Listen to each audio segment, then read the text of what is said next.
Fala galera, bem-vindos a mais um vídeo aqui do canal Filho de Peixe. Muito prazer, eu sou André Siqueira. E na hora do almoço desse domingo, eu prometi para vocês que eu voltaria antes do jogo do Santos se surgisse algumas notícias, né? Ou melhor, alguma notícia, alguma coisa que justificasse um vídeo. E não é que surgiram várias notícias, gente. Algumas boas, outras nem tanto. E vamos aqui agora falar sobre o Santos no mercado da bola e também relacionados para o jogo do Velo Clube, contra o Velo Clube, melhor dizendo, né? A bola rola neste domingo, 8h30 da noite, oitava e última rodada do Campeonato Paulista, da primeira fase. O Santos precisa vencer, fazer sua parte e ainda assim contar com algumas combinações de resultado se quiser passar de fase no campeonato estadual. Se empatar ou perder, não importa o que aconteça nos demais jogos, o Santos está desclassificado, tá bom? Estou gravando esse vídeo agora, são 11 da manhã do domingão, domingo de carnaval, tá? Saiu há pouco a lista de relacionados do Santos, então temos também mais um tópico aqui para tratar neste vídeo. Quero agradecer a vocês pelo apoio e pela audiência. Entre a noite de sábado e as primeiras horas do domingo, passamos mais uma centena. Estamos agora com mais de 16.800 inscritos por aqui. Agora é hora de contagem regressiva para os 17 mil. Faltam cerca de 190, tá bom? Ontem mesmo, por exemplo, faltavam 270. Então estamos avançando de forma constante. Eu fico muito feliz. Não esqueça do seu like, do seu hype, do compartilhamento, de se inscrever se for novo por aqui, claro. E lembrando, gente, hoje é o último dia para você preencher o formulário com o seu nome, e-mail e tamanho da camisa que você usa, tá? Se o Santos se classificar, no próximo final de semana, muito provavelmente, se tudo der certo, a gente volta com as nossas lives pós-jogo e aí a gente faz o sorteio da camisa, tá bom? Quem não preencher até hoje, perde, tá? Perde, não concorre.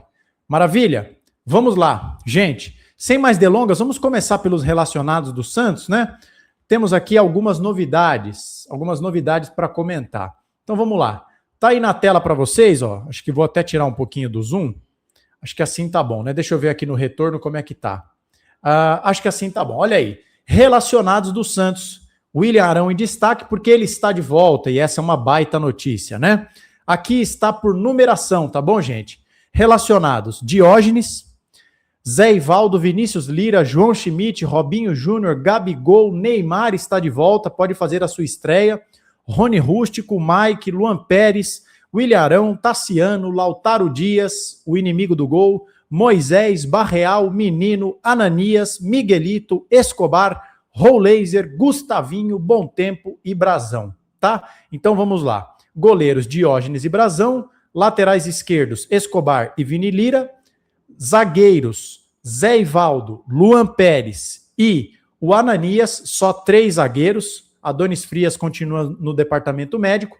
João Basso e Alexis Duarte cortados. Provavelmente não vestem mais a camisa do Santos, será? Lateral direito, apenas o Mike. O Igor Vinícius está suspenso e o JP Sherman foi emprestado. E aí vocês veem, meio-campistas: o Arão, nós temos também Schmidt, temos o Menino, temos o Gustavinho, temos o Bom Tempo, o Roulaser, o Miguelito, o Barreal. Esqueci de alguém? E o Neymar, que é o camisa 10 do time. Quem tá fora? O Zé Rafael, por uma tendinite patelar, problema no joelho. Não está relacionado também o Rincon. Será que o Rincon não joga mais? Nós falamos no vídeo de ontem sobre a barca de saídas do Santos. Será que este é um sinal de que o Rincon está de malas prontas para deixar o Santos? Vamos descobrir. E aí, pro ataque: Robinho, Gabigol, Rony Rústico, Tassiano, Moisés, Lautaro, inimigo do gol, e esses são os relacionados, esses são os 23 escolhidos pelo Vojvoda para o jogo de logo mais. Não tem Nadson, não tem Matheus Xavier, não tem outro lateral direito. Provavelmente no segundo tempo, se o Vojvoda quiser ou precisar tirar o Mike, o Gabriel Menino será colocado nessa posição. Tá bom, gente? Então, a título de informação, tá aí. Esses são os relacionados do Santos para o jogo de logo mais contra o Velo Clube. Vamos falar agora de mercado da bola, porque o Santos segue em busca de reforços para o seu elenco E quem deve chegar ao Santos nas próximas horas é o volante uruguaio Christian Oliva, 29 anos, que joga no Nacional do Uruguai. Jogador que tem passagens por futebol de diversos clubes, ou melhor, de diversos países, mas também de diversos clubes. Ele jogou por muito tempo no Cagliari, da Itália, jogou também por 2 temporadas no Valência, da Espanha. Depois, ele que é da base do Nacional, tá, gente? Ele é um jogador uruguaio, como eu disse, começa nas categorias de base do Nacional, aí faz toda essa roda pela Europa, como eu acabei de contar para vocês. Ele sai da Europa, vem para a América do Sul mais uma vez, joga no Tajeres, da Argentina, depois vai para jogar no Juárez, do México, e agora retorna ao Nacional do Uruguai. Só a título de curiosidade, tá, gente? O ano era 2018, fase de grupos da Libertadores. O Santos, no Pacaembu, venceu o jogo por 3-1. O Gabigol marcou um gol com a camisa do Santos e o gol do Nacional foi do Christian Oliva, tá? Ele é um volantão pegador, mordedor, e aqui eu quero trazer algumas informações para vocês. Por exemplo, ele tá com ritmo de jogo, tá, gente? É um jogador que, se vier mesmo, ele veste a camisa e joga. Antes de trazer alguns números para vocês, é só para te contar que a proposta que o Santos fez para ele é de cerca de 9 milhões de reais, 1,5 milhão de dólares. Por quê? O contrato do Christian Oliva vence em 31 de dezembro deste ano. E o Nacional do Uruguai só tem 25% do passe do jogador. Os outros 75% pertencem ao próprio atleta. Então, é basicamente ele escolhendo o quanto de grana ele vai pôr no bolso, né? Afinal de contas, desses 9 milhões de reais, 75% vão para o bolso dele, tá? Então esse é o molde da proposta. O Lucas Mussetti divulgou isso em parceria com o César Merlo em primeira mão, e o Globo Esporte, na sequência, já dá como certa a contratação. Contrato de 3 anos com o jogador. Temporada de 2026, ele jogou 2 jogos, um na semana passada e um ontem, 8h30 da noite do sábado. Já está sendo tratado no futebol uruguaio como a sua despedida do Nacional. E antes disso, ele fez 42 jogos na temporada de 2025, sendo 40 como titular, com 3 gols, 3 assistências, um número muito considerável de bolas recuperadas, 11,8 por partida. Só a título de curiosidade, tá bom, gente? Eu fui fazer um levantamento do número de bolas recuperadas que o Rincon, o Arão e o Schmidt tiveram por partida com a camisa do Santos na última edição do Brasileirão. E segundo eu encontrei no SofaScore, eles têm ali uma média de 3 bolas recuperadas por jogo. É um pouquinho para cima o Arão, 3,6, aí o Schmidt 3,2, 3 alguma coisa, o Rincon mais ou menos nessa mesma faixa, o Christian Oliva está quase em 12, ou seja, é um cara de muita agressividade, de muito pulmão, de muita entrega. E aí, talvez o único dado negativo que eu preciso trazer para vocês também é que é o seguinte, ele teve 16 cartões amarelos, nenhum vermelho, pelo menos, mas 16 cartões amarelos nesses 42 jogos, né? 16 vezes 3 dá 48. Significa, então, que ele tem quase um cartão amarelo a cada 3 partidas. Então, talvez ele precise controlar essa sua agressividade jogando aqui no futebol brasileiro. Outros números que eu acho importante, gente, olha só, ele tem uma média de passes progressivos muito altos, tá? Estatisticamente, isso é um número que chama atenção. Passes progressivos, 43% de todos os passes dele são para frente. E a gente reclama bastante do João Schmidt, que só passa para o lado e para trás. O cara ter quase metade dos seus passes para frente é muito bom, tá? E também tem um número altíssimo de passes para o terço final, 10 a cada 90 minutos. Ou seja, o cara, ele é um jogador que põe o time para jogar e a gente precisa disso. Então, a priori, eu acho que essa é uma contratação boa do Santos, tá? Eu acho que é um jogador que foge do óbvio e é um jogador que tem características a priori que o Santos precisa. Então é um movimento que eu simpatizo, que eu vejo com bons olhos. O cara tem ritmo de jogo, não demanda um grande investimento. O Santos ia pagar cerca de 2 milhões de dólares para trazer o José Aldo. Está pagando 1,5 milhão de dólares para trazer o Christian Oliva, que tem uma experiência que o José Aldo não tem.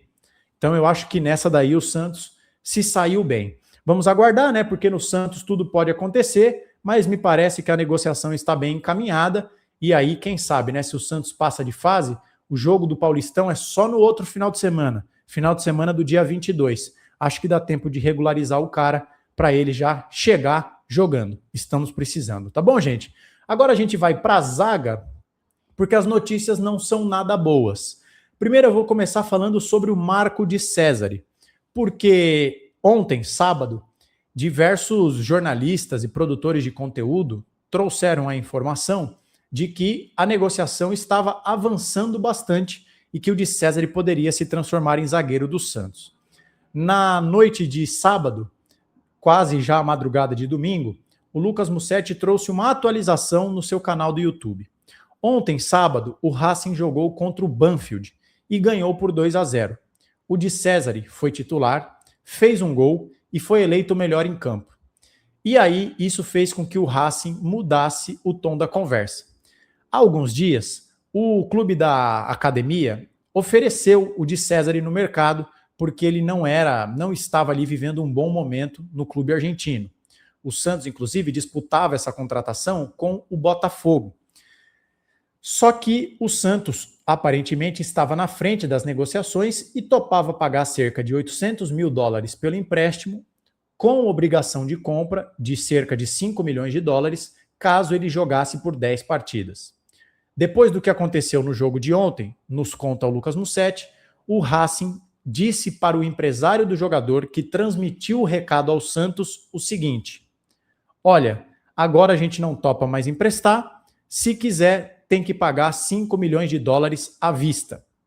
E aí o Santos teria recuado porque não tem essa grana. Então o de Cesare, que era apontado como um quase fechado reforço para a zaga, se distancia do Santos porque o Santos não tem esta grana para pagar à vista. O que eu penso disso, gente? Primeiro que eu acho um pouco estranho, não estou duvidando de nenhuma informação de nenhum jornalista, mas eu acho muito estranho este suposto comportamento dúbio do Racing, que foi de oferecer ao jogador a uma postura irredutível.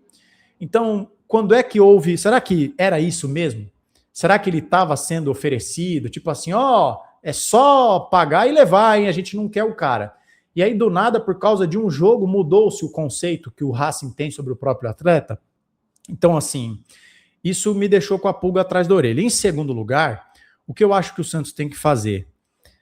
Se não tem dinheiro, ok, né? Não vamos aqui ficar dando murro em ponta de faca. Mas, segundo consta, o Juan Pablo Vojvoda aprovou o zagueiro e disse o seguinte, pode trazer porque vai ser útil. Se o Santos está convicto de que o cara pode agregar e o Santos precisa de zagueiros no plural, o Santos tem que tentar fazer um investimento, né? Afinal de contas, ele é um zagueiro destro e o Santos precisa de um zagueiro destro urgente. Voltando à lista de relacionados, o Santos tem o Zé Ivaldo, o Luan Pérez e o Ananias. O Ananias é canhoto. Então o Santos hoje não tem ninguém no banco para jogar pelo lado direito da zaga. Então o Santos precisa de um zagueiro destro. Mas aí o Santos esbarra na sua falência financeira, né? Mas enfim, eu acho que o Santos precisa tomar uma decisão rápida. Se é o cara que está sendo avaliado como um potencial resolvedor de problemas, faz o investimento. Tenta negociar com o Racing. Dá uma entrada maior, sei lá, $3,5 milhões, parcela o restante. O que não pode agora é falar, a gente vai procurar outro então. Obrigado, viu, Racing? Então é isso que eu penso sobre o de Cesare. E aí, para fechar, também ontem surgiu, vocês lembram, quem acompanhou o nosso vídeo de ontem no horário do almoço, nós falamos sobre um zagueiro brasileiro do futebol brasileiro que o Santos estaria negociando e viria por empréstimo. Só que o nome era mantido sob sigilo. O nome agora veio à tona. Trata-se do zagueiro Kaká, do Corinthians, 26 anos, 1,85 m, destro, mas que joga prioritariamente pelo lado esquerdo da zaga. Um jogador que está absolutamente escanteado no Corinthians, quase foi para o Atlético Paranaense, onde ele inclusive já jogou, mas não deu certo e ele continua escanteado no Corinthians. Para vocês terem uma ideia do quanto o Kaká perdeu espaço, neste começo de campeonato, de temporada, o Kaká só jogou uma partida contra o Red Bull Bragantino no dia 15 de janeiro. Nós já estamos no dia 15 de fevereiro e ele não voltou a jogar. Veja aí, ó, que está aqui, eu vou aumentar um pouquinho para vocês verem os jogos, né? Então, por exemplo, ó, cadê? Aqui. Ficou no banco na Supercopa do Brasil, jogou contra o Bragantino, banco, não sai do banco, aqui nós já estamos no Campeonato Brasileiro do ano passado, vamos voltar aqui, ó, ele joga no dia 3 de dezembro, desculpa, banco, joga um jogo, banco de novo, aí que mais? Banco, joga 2, banco de novo, banco, joga, banco, aqui nós já estamos em 11 de agosto, banco, joga um jogo, banco, ou seja, ele vinha sendo titular, ó, como vocês podem ver, até julho. Do final de julho para frente, gente, o cara virou reservaço, aço no Corinthians, é um zagueiro bastante polêmico, quando surgiu no futebol, surgiu com uma certa expectativa, porque é destro, mas sabe jogar bem pelo lado esquerdo, mas é um jogador bastante instável, bastante inconstante, muito polêmico extracampo, tem uma foto dele aí, olha, eu vou até poupá-los de detalhes, mas se vocês procurarem, vocês vão ver uma foto dele curtindo a night, uma noitada aí com senhoritas, né, com mulheres, enfim. Então assim, gente, que o Santos precisa de zagueiro, todo mundo aqui que está ligado no nosso canal sabe disso. A gente está cansado de dizer que o Santos precisa de mais de um zagueiro, precisa de 2 no mínimo.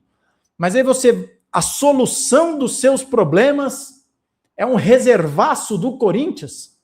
Acho que não, né, gente? Se é para contratar um reservaço do Corinthians, que ultimamente tem virado mais notícia pelo que faz fora de campo do que dentro, eu acho que aí é o caso de dar chance para alguém da base, né? O João Alencar, que é parceiro de zaga do Ananias no Sub-20, talvez, quem sabe, o próprio Contreras, que joga com a perna direita, não é verdade? Então, gente, assim, você ir do Di Cesare, que já não é uma Ferrari toda, para o Kaká, puxa vida, é um baque, hein? É um baque. Então, o Kaká é menos pior do que o Tolói, que foi especulado aí. Mas ainda assim, Jesus Cristo, né, gente? Acho que o Kaká não dá. Mas enfim, essa é apenas a minha opinião. Espero que o Santos traga 2 zagueiros, mas se não puder mas se não for possível que um desses seja o Di Cesare, eu acho que não pode ser o Kaká, né? Porque, pelo que me parece, sabe por que o Santos está indo atrás do Kaká? Já que ele é reservaço no Corinthians, ele surgiu no Cruzeiro. Quem é que já trabalhou no Cruzeiro mesmo e adora contratar os parças? O tal do Alexandre Matos, né? Vai ver, é por isso que o Santos está atrás do Kaká, gente. Bom, para bom entendedor, meia palavra basta. Galera, voltamos no fim do dia com o pós-jogo de Santos e Velo Clube, tá bom? Obrigado pela sua audiência, não esqueça de deixar o seu like, de se inscrever se for novo por aqui, comentar, compartilhar e hypar. Um ótimo domingo para você e que o Santos faça a sua parte e se classifique no estadual. Nos encontramos de noite. Se cuide, fique com Deus, um abraço e até mais.